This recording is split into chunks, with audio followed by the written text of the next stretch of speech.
Nke wonu ndị be anyị abịakwana m ọzọ ka mụ na unu nọrịa. Ọ ga-adịla onye enu mma, ọ ga-adịla onye ana mma, ọ ga-adịla nwoke mma, ọ ga-adịla nwaanyị mma, wee na-asị nke onye chi ya zela. Ibe nji maka ya bịa tata bụ maka ụmụ nwoke. Anyị nwa bụ nwoke, ibe anyị na-aga through with our life. Ịma na ịbịa n'ala Igbo, otu esi were egwe ụmụ nwoke ọkwụghọtago na otu Chineke si wee ghazie anyị Chukwu okike abịa ma ọ ghaziri anyị kesie anyị ike, of course, and anyị anaghị atụ egwu ifesi the condition of ụwa ọkwụghọtago. So na nwoke na onwe enye like otu Chineke si wee ka anyị to protect and provide. Anyị dị ka agụ, ịchọghị maka nwoke etu wee ke nwoke, ị na-agụ anya, ọ na-echekwa family, na-provide for the family, na-ata afụfụ, nsogbu bịa otinye isi otu nwoke si wee dị n'ala Igbo, ịghọtago. Mana o nwee ihe nchọ ka anyị chetala anyị ọkwa ifu gị na anyị kesiri anyị ike, na anyị ji isi atawa ụzọ, na anyị na-eme ibe anara eme ka famili anyị wee dị mma, ịghọtago dị ibe ahụ.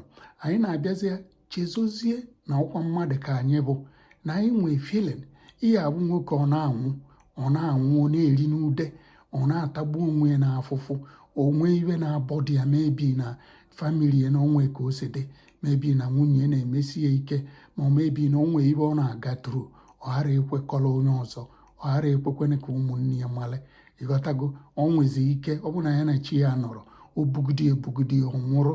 Nwaanyị o jiri chọọ ikwu ya maka na ọkọ onye ọbụla ewekele ọkọ onye ma na nkie na ọ bụrụzi nwoke, ịghọtago. Ọkọ ọnya ịma na onwe ezi isi na asị nwoke na ọ sọpozi ị na-edi and obi ibe a na-aga abịakwa ekwuo, ọ na-atọ m amụ, ịghọtago dị ibe ahụ mbụ na ikwuzie nye ọ bụ na ike adịrọghị, ma ọ na ị na-anụ na onye ọzọ na-aga through it, ọ na-amaka.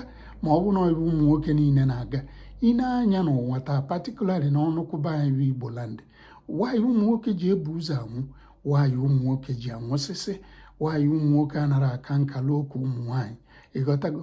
Ọ bụla abụbụ asịakwa na ụmụ nwaanyị anara ata abụ, mana emeche mmekwu nke anwụ na another video. Ibe mbịala tata bụ nke nwoke.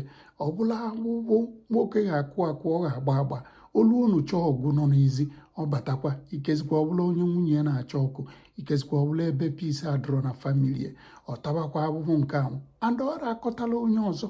Nwaanyị ghara ejikọta ọrọzi mmadụ ka ịbụ, ihe nwee ike ịkọta ya osevuo life ịmara ọgwodu na a ga-eji wee mụghị amụ, ịghọtago. O nwere ibe ome as long at the end of the day o sevukwe life ịghọta ebe m na-eje. Mgbe na-asị biko kedu ibe anyị na-anwụsịsịrị, anyị na-anwụ, anyị na-eri n'ude na-ada anyị in silence maka na society si na anyị bụ nwoke. Ka m shọkụọ unu na anyị bụ nwoke abụọkwa na anyị ka ụmụ nwaanyị si ike. Ibe nwoke na-abụghị aga survive nwụrie, obu nwaanyị ga-aga ya survive onye.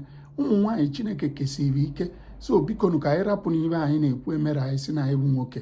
O nwezie ibe na-eme anyị anya na-edi, anyị ara ekwupụta ọdụrọ mma maka ndụ abụkwa na obu ndụ ka anyị nwere, ọ bụrụ ndụ na-abụ. So obu ndụ ahụ ka anyị chekwude. Onwe ibe na-eme nwoke, onwe ibe nwoke na-efile, ma ọ na onwe abụbụ ọ nọ na-ata aṅasị, ghara alala ụla, ọ nọ na-eche ochegide oche gbuo onwe, ọ na-amaka. Ụmụazị ọmụpụta taba abụ nke nwaanyị na onwe enye bụ nwunye ebikwela ndụ ya na-aga, ọkwụghọtago. So ọ ka mma bikonu nwoke si bido kọpụtaba onwe ibe na-abọdaghị ikwufutie ka onye ọzọ nụ. Ịfụnụ ndị ọcha na-emie, mba na ọzọ ndị ọzọ na-emie, nwaanyị anyị nwa bụ ndị Igbo ghara eji mie.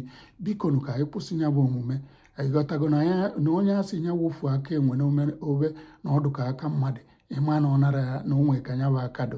Biko ka anyị wofu na aka enwe na obe, ka anyị solu na-ajụta ibe na-eme anyị, solu na-enekweta onwe anyị anya.